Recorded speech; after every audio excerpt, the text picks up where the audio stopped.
한국사 팟캐스트 황금 이어폰. 안녕하세요. 오늘 저희가 함께 살펴볼 자료들은 바로 청동기 시대에 관한 것들입니다. 이 자료들을 통해서 좀 까마득한 옛날 이야기 같지만 이 청동기 시대가 오늘날 우리랑 어떻게 연결되는지 그걸 한번 알아보려고 합니다. 네, 본격적인 이야기 시작하기 전에요. 오늘 저희 탐구의 가장 중요한 핵심 질문, 이걸 먼저 던져볼까 해요. 역사는 단절이 아닌 연속이다. 혹시 이 말 들어보셨나요? 아, 네. 아주 유명한 명제죠. 저희가 오늘 바로 이 명제가 청동기 시대를 어떻게 관통하는지 보려고 하는데요.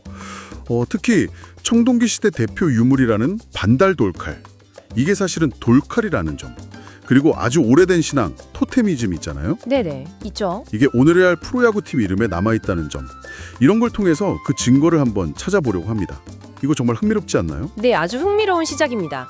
오늘 자료들을 통해서 청동이라는 어떤 새로운 재료의 등장, 그리고 그로 인한 사회 변화, 또 그게 어떻게 과거랑 현재를 잇는지 그 연속성에 좀 주목해서 깊이 파고들어 보면 좋겠습니다. 좋습니다.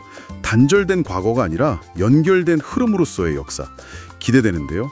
그럼 먼저 청동의 등장부터 이야기를 시작해보죠. 자료를 보니까 청동은 구리랑 주석의 합금인데 사실 돌보다 단단하지는 않았다고 해요. 근데 왜 그렇게 중요했을까요? 바로 그 점이 중요합니다.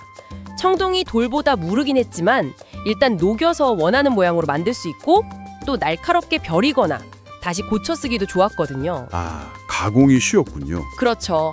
그러니까 이전과는 차원이 다른 도구 제작의 가능성을 연 거죠. 하지만 이게 아무나 가질 수 없는 굉장히 귀한 재료였어요. 네. 그래서 주로 무기나 제사용 그릇 아니면 장신구처럼 지배층의 권위를 상징하는 물건들, 이런 걸 만드는 데 쓰였죠. 그러니까 청동을 가졌다는 것 자체가 권력이었고 이게 결국 계급사회의 시작, 그리고 불평등 심화로 이어졌다고 볼 수 있습니다. 근데 정말 재밌는 건 청동기 시대라고 해서 청동 도구만 쓴 게 아니라는 거예요.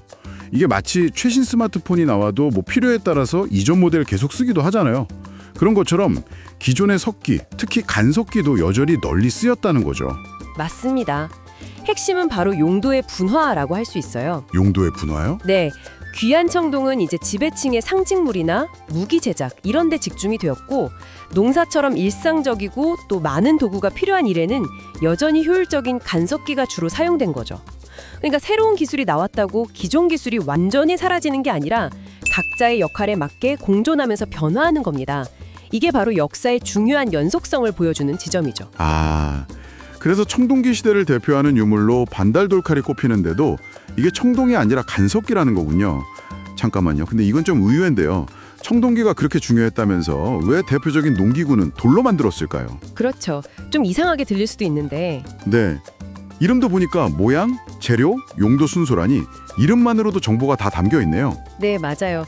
그 유물 이름의 규칙상을 알면 역사가 훨씬 재밌어지죠.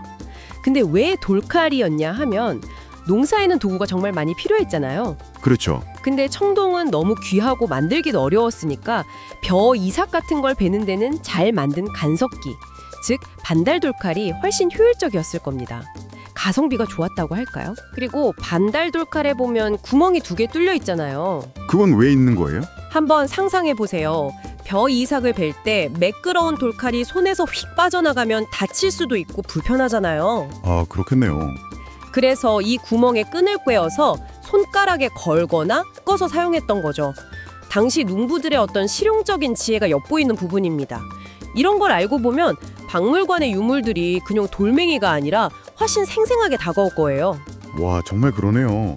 이런 도구 사용의 연속성을 보니까 혹시 생각이나 미둠 같은 거 있잖아요. 이런 무형적인 것들도 비슷한 흐름을 보이지 않았을까? 이런 궁금증이 드는데요. 자료에 마침 토테미즘 이야기가 나오죠. 네, 그렇습니다. 아주 좋은 지적이세요. 도구뿐 아니라 신앙에서도 연속성은 뚜렷하게 나타납니다. 신석기 시대부터 있었던 특정 동식물이나 자연물을 신성하게 여기고 우리 부족의 상징으로 삼는 그 토테미즘 신앙, 이게 그 흔적이 현대까지 이어지는 거죠. 현대까지요?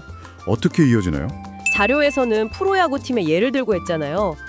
삼성 라이온즈, 사자, 기아 타이거스, 호랑이처럼요. 이렇게 동물을 팀의 상징으로 삼는 것이 단순히 그냥 마스코트를 정하는 걸 넘어서는 의미가 있다는 거죠. 어떤 의미죠? 고대 사회부터 이어져 온 어떤 강력한 상징을 통해서 집단의 정체성을 만들고 또 결속력을 다지려는 인간의 근본적인 욕구가 현대 대중문화 속에서 나타나는 거라 볼 수 있습니다. 형태는 변했지만 그 본질은 이어지고 있는 거죠. 와, 프로야구팀 로고가 토테미즘의 흔적이라니 이건 정말 생각도 못했네요. 진짜 신기한데요. 네, 흥미롭죠. 자, 그럼 다시 청동기 시대로 돌아와서요. 청동 기술의 등장은 결국 계급 분화, 문자 사용 같은 것들과 맞물리면서 문명과 국가의 탄생으로 이어졌다고 하는데요. 근데 자료에서는 기술 발전이 종종 전쟁을 통해서 더 빨라졌다는 점도 지적하고 있어요. 네, 그 점도 중요합니다. 청동 무기의 발달은 아무래도 정복 활동을 더 활발하게 만들었을 테니까요. 이건 뭐랄까, 현대 사회에서 드론 같은 신기술이 처음엔 다른 목적으로 개발되었더라도 군사적인 목적으로 빠르게 발전하고 활용되는 현상과도 좀 맥을 같이 한다고 볼 수 있습니다. 기술 발전의 빛과 그림자라고 할까요? 그렇군요. 기술의 양면성이네요. 그리고 당시 지배층들은 고인돌 같은 거대한 무덤을 만들어서 죽어서까지 자신들의 권력을 과시하려고 했죠. 네, 고인돌은 정말 거대하죠. 그건 단순히 무덤 크기만 의미하는 게 아니라 그만큼의 자원을 동원하고 노동력을 통제할 수 있는 사회 시스템이 등장했다는 걸 의미합니다.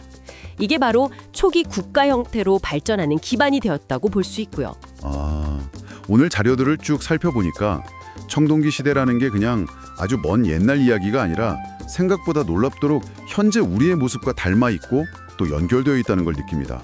정말 역사는 단절되지 않고 계속 흘러가는 강물 같네요, 정말. 그렇습니다. 오늘 이야기 나눈 반달 돌칼이나 토테미즘 같은 구체적인 사례들은 역사는 연속된다는 사실을 아주 분명하게 보여주죠.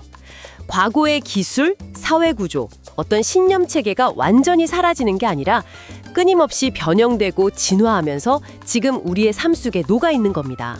적으로 바꾸었듯이 오늘날 우리가 경험하는 인공지능 같은 4차 산업혁명의 이 거대한 물결은 우리 사회를 또 어떻게 바꾸어 놓을까요?